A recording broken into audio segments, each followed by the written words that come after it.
Welcome to Integrity Inspire, your daily dose of inspiration and motivation, featuring the bright and talented members of the Integrity Marketing Group family. Now, here's your host, Integrity co-founder and CEO, Brian W. Adams.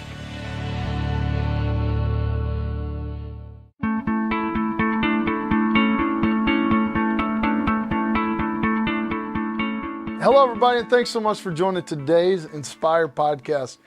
Man, we've had so much fun learning from so many incredible partners here in the Integrity family. If you think about all the amazing partners that we have partners that have so much experience in this market about serving others that we can all learn from. If you think about just all the knowledge and expertise we have across the platform, it's truly remarkable and truly one of our secret weapons, if you will, that really allows us to serve people even more effectively. And today I'm excited to learn from another incredible partner and have all of us be able to learn from what he's gone through and how he's gotten to where he is today and where he's going into the future. And so I'm joined here by Dave Lewis, the CEO of Delmarva Benefit Group.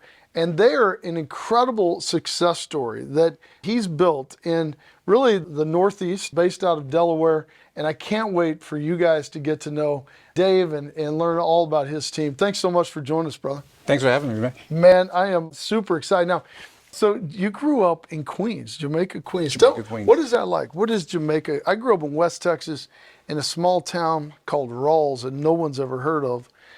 Man, I love New York City. I love the vibe, the vibe of the whole thing, and I love the idea of all the different boroughs with the Bronx and Queens and everything else. Tell us about what it was like in Jamaica, Queens. I mean, Jamaica, Queens, the hood, you know. Yeah. Yeah. So tough street. I grew up 3 blocks from JFK Airport. So the entrance to the cargo section of JFK Airport is 3 blocks away from my house. So you heard planes all the time. All the time. All the time. Especially during prime time while you're trying to watch TV. Yeah. Always on the important part they go over. Yeah. And there are planes going. Yeah. Yeah. So it was real. I mean, it's tough streets. But, it gave you, I think, not like to focus on, I guess, all the bad things that are in the hood. Because, you're challenged every day. But it gave me, I guess, the fortitude, the strength and everything to do what I do now. What was it like growing up? So I grew up in like a small town, like 1,800 people, right? I mean, it was like, the first time I took my wife, we were dating, and I took her to my hometown, and we're at my parents' house, the house I grew up in, and I said, hey, we're gonna go out and see Bubba. Bubba's like one of my best friends, and a lot of people heard me talk about Bubba. And she goes, where's Bubba living? I go, he lives out in the country. And Robin goes, where are we now? And I was like, this is town. It's confusing because it was hard to differentiate. I said, I'm so curious about big city life, right? Yeah. I live in the suburbs now. Now we work downtown, so it's a little different vibe. But Dallas is nothing like New York, right? I mean, nothing. What was it like? What was the hood like, if you will? Well, nothing like the country. Yeah. I mean, it's a city. The city never sleeps, so there is always something going on. I mean, like a big difference when I got to Delaware, which is the country, is, Delaware's quiet. There's nothing going on. In the city, when it gets quiet, there's something bad happening. Really? So if it gets quiet, you start getting worried. Yeah, so I spend all my time in Delaware looking out the window, like, what's going on out there, man? It's too quiet. Yeah. In the city, when it's that quiet, everyone's scattered. Oh, that's hilarious, man. Yeah, so it's different. I bet, man. So you started a trucking company. You first started a trucking company out working around JFK Airport, right? Yeah. And how many trucks did you guys have? So at end, when I sold it, we had 22. We had 22 trucks. We had 15,000 square foot warehouse. Wow. And about 24 employees. Wow. Yeah. And you were recognized as being also the largest African American owned trucking company at that time, right? At that time, yeah. So, wow. Just a footnote. It's a Italian and Jewish dominated industry. Really? I never knew that. Yeah, so Didn't have to be too big because there weren't a whole lot of us. But I think the biggest recognition I got is I got top 40 under 40 in New York. What? Yeah. Bro, that's huge. Yeah. That's awesome. Yeah. Top 40 for that trucking company. That is amazing. So you built this amazing trucking company, and then how did you end up in the insurance business? Well, adversity. I sold the trucking company. We moved to Delaware. Why did you choose Delaware? Just out of curiosity. My mother. Okay. Your mom? My was there? mom, she moved to Delaware in '95, and then her pursuit was to get all of her kids out of New York and follow her. Really? You know, so I was the last one to leave. She's like, man, it's quiet over here. Yeah. And you don't have to be worried when it's quiet, so y'all come over here. Come over. She did everything she could, and she finally wore me down. Yeah. You know, so when we sold the trucking company in 2005, moved to Delaware, I first opened a pack and ship store because this is what I knew, like a UPS store. And then shortly after, 2008 financial crisis hit. So, you know, I didn't have a pension. I had the money I sold the trucking company for, and it was invested. And it disappeared quickly. Oh my gosh. Yeah. So at that moment, I had to reinvent myself. Man, so you just finally made this money. You get set up. Yeah. You go to Delaware, and then you lose it all in the financial crisis, or most of it. Lose it all. Wow. I think we had, you know, the market dropped once, and I called my broker, and he said, no, it's okay. It's going to stay. And then it dropped the second time to like 6,700. Yeah. And at that point, it was like, okay, it's had about 10 months of living expenses to figure it all out and do it again. Man, and you had just gotten this, like, I mean, just where you, I would assume you had this event, you like exhale, like, whew, man, my family's set. And then you're looking at it and go, oh my God, we got 10 months. What do I do now? And you know, everybody dreams of being in the insurance business. When you're a little kid, everybody wants to do that. It's like Superman and, you know, all that. Yeah, not quite. Not quite. Not quite. I don't think anybody, that's one of the things we all got in common is none of us grew up thinking, I want to be in the insurance business. So it's '08, you're like, I got 10 months left. What do I do? How'd you get in the insurance business? So inside the store, there was a guy that came in every day and mailed off his contracts, and he was in insurance, and he would tell me about insurance all the time. Yeah. You know, and as luck would have it, I needed a job because the store had about 4 customers a day coming in, so it was actually costing me money to keep it open. Wow. You know, so it was like, Wow. I think I could probably do that. Wow. So you went to work with that guy? I went to work with him on his team selling a different insurance, and we worked pretty Was good it at life it. insurance or what It was it? was employee benefits. Okay. You know, so, and which was an easy transition because I just took that, went right back to New York to all the other trucking companies I knew, and sold benefits to them. Yeah. So I was doing pretty good. I don't know if I was 100% in love with it because it was still sales, and Yeah. the same way most of us don't think of ourselves as being an insurance person, also being a salesperson. I don't think we all grew up, I want to sell something, you know, sometimes it's got a negative Yeah, sure. thing to it. My sons want to be like Patrick Mahomes right now, so they Yeah. don't want to be a salesman or an insurance, Or guy. insurance. So. Yeah, well, that was my son's, and now one of them's an insurance guy. But Come back to reality. Yeah. My kids will realize they're not probably endowed with the best athletic skills one day, so they're going to probably blame me for that, and they'll probably come back into the reality of sales isn't so bad. well, you know, 1% goes. I know, bro. That's tight. It is tight. Yeah. So, you know, son was pretty athletic, but torn ACL and COVID did the last one in. Yeah. So you go to work for him, and then how'd you get in the Medicare space? So I did pretty good there, and then coming into Delaware was a Medicare Advantage plan, and there was this guy over in Baltimore recruiting agents. Yeah. And they were like, you got to go see this guy. You got to go see him. You know, his name's Tony. You got to go see him, you know. And after prodding me for a little bit, I went over there to see him, and he sold me on the idea that this was better than what I was doing. Really? And that he can show me how to, you know, do what I need to do doing Medicare. How did he show you how it was better? Well, I think he first sold me. Yeah. Pretty good salesman. We're talking about Tony Holland, who's also one of our partners and is a great salesman. Yeah. He is a great salesman and an amazing person as well. It helps if you're a great person, and then it's natural for the sales part to come from that. He's a Ravens fan. Yes, so like am I. inside now. Are you really? Yeah. So, man, the Ravens they're looking pretty good. They're pretty good. Yeah. They're looking pretty good. I'm a Cowboys fan, so we'll see what happens there. But and Kansas City Chiefs. But so Tony told you, man, I think I can help you out. Yeah. And, I think the other portion was I was on my own doing the industry in the beginning by myself. I needed a coach. And Tony he's a coach. He's a coach. He coached his high school football team. Yeah. His kids' football team, and they've won tons of championships. It's Did amazing. he tell you where you got the defense from? You? Yeah.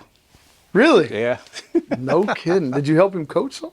I did not. He's like, hey, I just gave him my playbook. What was the defense that y'all run? It was the Ravens 46 defense. Really? Yeah. Dude, the Ravens defense with Ray Lewis, Ed Reed. Yeah.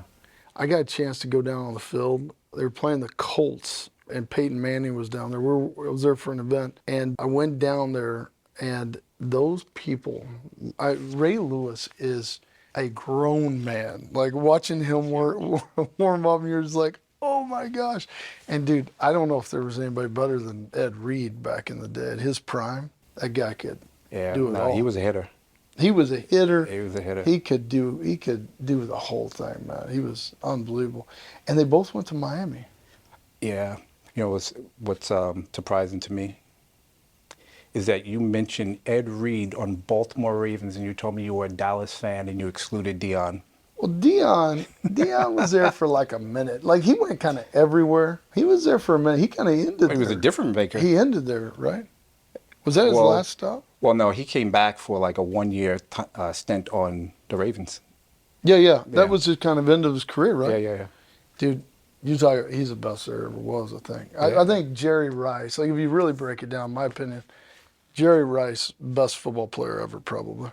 Yeah. But Dion's like 1A. I mean, and watching those guys cover, like watching Dion cover Jerry when he was a Cowboy, oh my God. And then watching Steve Young out there. I think I saw a stat. I was a fan of Steve Young too. Steve Young, yeah. I'm still a fan of Steve's. He pays me, yeah. And Steve's like one of the greatest guys. So I've gotten to know a lot of those guys through Steve. It's been fun to watch. But I did know that Ravens team in a lot of ways, because I was working. How we started Integrity is we started working with a group called Monumental Life in Baltimore. I remember. And the reason we started Integrity is because we were trying to get the deal. And what happened is at the very end, they said, you're too small, you're too regional, we're not going to give you the deal. And so we talked them into, what if we went and got all of our friends and we brought in a nationwide network, and that's how we ended up forming Integrity. And so I would go to Baltimore a lot. I even say it right. You don't say it Baltimore, you say it Baltimore. And then so I'd go to a bunch of those games, and it was so much fun to watch. But I stayed true to the Cowboys. To the Cowboys, okay. Kind of, man. It's hard, bro. I won't hold it against you. It's hard. So you are an interesting guy. We were talking about your kids. We were talking about a lot of different things, but we're talking about your kids, and I don't, like, I never do this, but I'm going to have to do it here. You said you have a 36-year-old. Mm-hmm. 36-year-old son. Dave Jr. And then you got, what are the other ages? So 27 and 24. So, and he's got 36-year-old. Like, can you imagine? Look how good a shape he's in. Look how good he looks. I'm 48. You look a lot younger than me. And you're 56 years old. I asked permission to throw that out there, but dude, I cannot believe you're 56. You look great, man. Well, what do you do to stay in such good health? Or is it just the water in Delaware? The water in Delaware's got a lot of fertilizer in it. What do you do to stay in such good shape, man? I think as the kids, so I'm a former athlete myself. Yeah. And so exercise is a discipline that, that never leaves you. So I still, like right now, we have a 3-on-3 church tournament that we have to defend. So I hear you're playing flag football still too. So you're playing 3-on-3 basketball? 3-on-3 basketball, So my kids, growing up, putting them into sports and telling them, all the good things, attributes of it and everything, and and they have to compete, and competition's good for the soul or whatever. So now they repeat all that to me. Yeah. Yeah, So they don't keep me forget that. coming. So it's funny you say that. My father-in-law plays basketball 5 times a week at a local gym, and he's 70 something. And I don't want to say exactly. I hope he doesn't watch this. But so Ron was talking to my kids the other day, and then they were going to babysit my kids, and he said, "Oh, great, I'm going to take you and let you see me play some basketball." And so my 9-year-old goes, "Papa, is it just a bunch of old guys that play?" And he goes, "No, they're all like in their 30s. And Shiloh goes, "Well, who's the oldest?" And he goes, "Me." And he was like, so evidently he plays with like 30 girls, and he's in great shape, doing incredible things. I think that's true. Now, you also play flag football still, I understand. I do. I mean, Slowing it down. Yeah, slowing it down. I love flag This was football. a year and a half ago. My daughter, she wanted to play flag football, and because I have 2 boys. Sure. So I played a competitive sport with both of them, but never played a competitive sport with her in the team. Wow. And she wanted to play in a league and she play a pretty competitive good? sport. Yeah, she's pretty good. Hey, I don't know if you know this. Steve Young is coaching his daughter's flag football team. Oh, wow. So Google Steve Young flag football or whatever, and he's now and he's like in love with it. He's like, this is one of the coolest things in the world. He's just enamored with it, and it's been a great experience for him and his family in a lot of ways. But if you haven't seen that, Google Steve Young flag football. Some great articles out there about it, and it's really, I love Steve. He's one of my favorite people in the world, but I loved him even more after reading that. That's for sure. So that's awesome, man. Yeah, so did you play with her in a co-ed group? I play with them. Yeah, it's a flag football league. It's called Heyday. Yeah. Yeah. But people from Are you a all over. receiver? Well, now I'm a linebacker and a receiver. Yeah. Do you rush? Can you guys rush? No, you can't rush. Can't rush. Yeah. So my boys are both playing flag football, and they are like crazy about it. Yeah. And my oldest he's quarterback this last year, and man, he had to learn about the rush, man, because there were some fast kids that were coming at him. Yeah. But it was fun to watch him kind of learn that part. Yeah. I did play quarterback with my sons. Oh, you did? But now, the arm doesn't throw as far as it used to. Man, tell me about it. It's tough, man. So I ask a lot of people this about their why. What is your why? It's my why. So I found that why. Actually, Tony helped me find the why. So I'll tell you a longer story to get to the story. So one, we don't look at least I didn't look at sales as something that I wanted to do. I didn't see myself as a salesperson. No. So that was my hesitation and my, to getting the whole thing going was, I'm not a used car salesman. I don't want to give someone something that they don't want or force something on them. And, I started I was doing really well doing employee benefits. I started really slow doing Medicare. Tony had a couple of competitions, and for the first time with me doing insurance, I didn't win anything. Yeah, and you're so competitive that had to. Yeah, it sucked. Yeah, and you were like, whoa, hold on. We had a couple of people that came over from that agency, and for the first time, they beat me.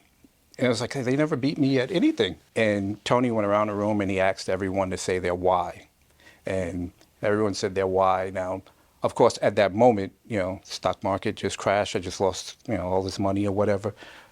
My why is that I can make a lot of money doing this. Yeah. And he said, it's probably not it, but okay. And he said, when you find your why, you'll be good. Yeah. And I found my why when I helped a lady.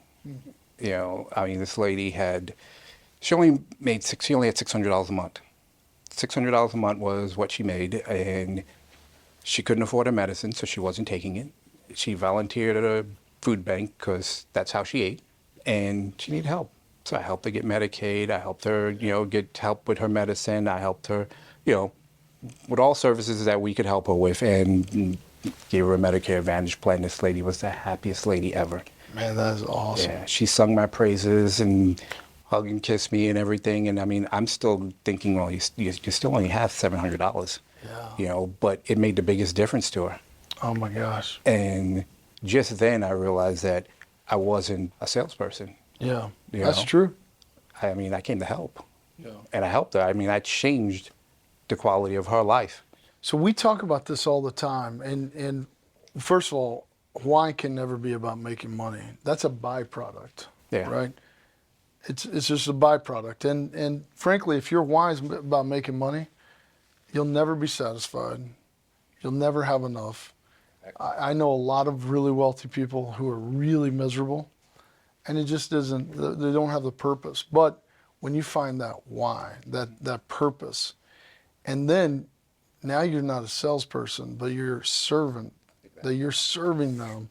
And man, when you find that, and it takes a minute for it to get from your head to your heart, but man, it changes everything. And that's when we're on the best business, I think, in the world about serving people. And it allows us to do so many different things. And then the byproduct will follow. Will follow. It will follow. And then you get to be as successful as you've been. And that's where, I think God takes us through all these different journeys. But going from your trucking company to Delaware to losing everything to then meeting Tony, then meeting that lady, and then finding your why, it's allowed you to serve so many people, and it's allowed us to get to know you. And so, man, we are super excited to now be your partner and can't wait to see what we can do together. And I think with our technology, our resources, our product support, and with Tony and his team, like being able to amplify all of that across the board, man, we're going to do some great things together. So I'm sure we will. it's going to be a lot of fun. Hey, man, thank you so much. Ladies and gentlemen, I hope you're as inspired as I am hearing Dave's story and just the amazing things that we're on. I think as you think about what your why is, I think we all need to always reflect on that, of thinking about how can I look at the world differently? How can I serve people? Because when you find that moment that you really took care of somebody like you experienced, it changes everything and allows you to really serve so many more people. So I hope you all have a great week. God bless you all, and thanks for joining us today. Take care.